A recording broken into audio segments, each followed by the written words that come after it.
लद्दाख को लेकर एक बड़ी खबर सामने आ रही है, जिसमें अब जो सोनम वांगचुक की वाइफ हैं गीतांजलि जे अमियो, वो सुप्रीम कोर्ट पहुंच गई हैं और उन्होंने सुप्रीम कोर्ट में हैबियस कॉर्पस पिटीशन दाखिल की है और सोनम वांगचुक की गिरफ्तारी को लेकर और उनकी पूरी हिरासत को लेकर उन्होंने सुप्रीम कोर्ट से जो है गुहार लगाई है। उन्होंने एक ट्वीट भी किया है जिसमें ये कहा है कि अभी तक सोनम वांगचुक कैसे हैं, किस हाल में है, इस बारे में उनको जानकारी, उनको कोई मालूमात नहीं दी गई है, ना ही उनसे मुलाकात हो पाई है और ना ही किस बुनियाद पर उनकी गिरफ्तारी हुई है उसको लेकर के भी कोई वाज़ेह तौर पर उनको कुछ भी मालूम नहीं है, उनको कोई जानकारी नहीं दी गई है, कोई मालूमात फराहम नहीं कराई गई है। तो ये मामला अब सीधे तौर पर सुप्रीम कोर्ट पहुंच गया है। आपने देखा था कि किस तरीके से करगिल डेमोक्रेट अलायंस जो सरकार से बात कर रहा था, ले अपेक्स बॉडी जो सरकार से बात कर रही थी, यानी हाई पावर कमेटी का हिस्सा थे, वो सोनम वांगचुक के समर्थन में उनकी हिमायत में प्रेस कॉन्फ्रेंस करके सामने आए हैं और उन्होंने मांग की थी पिछले दिनों के सोनम वांगचुक के ऊपर जो तमाम इल्ज़ामात लगाए गए हैं उनको फौरी तौर पर हटा लिया जाना चाहिए, क्योंकि वो देशद्रोही नहीं है, एंटी नेशनल नहीं है, उन पर एनएससी की कार्रवाई जो है वो गलत है और उसके बाद ही जो है सरकार से बातचीत होगी।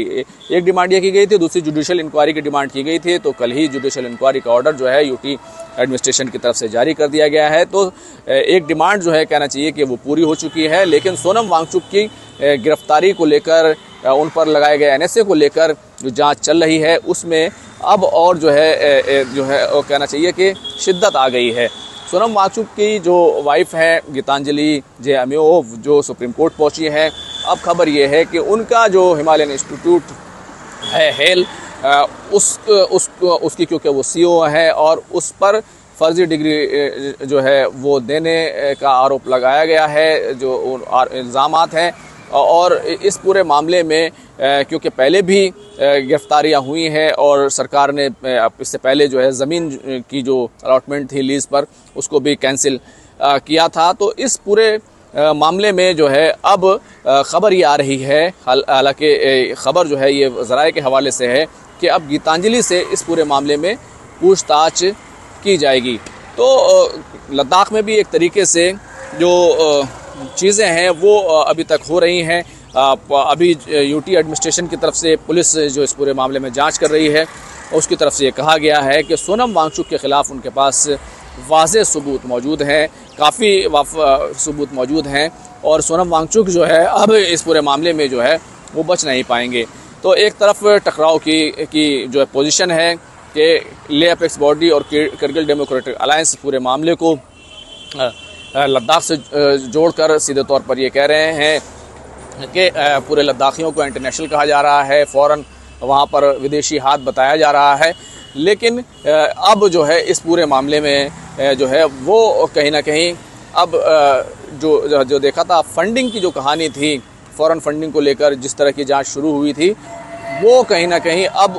उसका दायरा जो है वसी हो रहा है, उसका दायरा बढ़ रहा है और उस दायरे में गीतांजलि को भी जो है अब उनसे पूछताछ की जाएगी। जाहिर सी बात है कि कई चीज़ें जो है इन्वेस्टिगेटिव एजेंसीज़ हैं उनको मिली होंगी कि उस तरीके से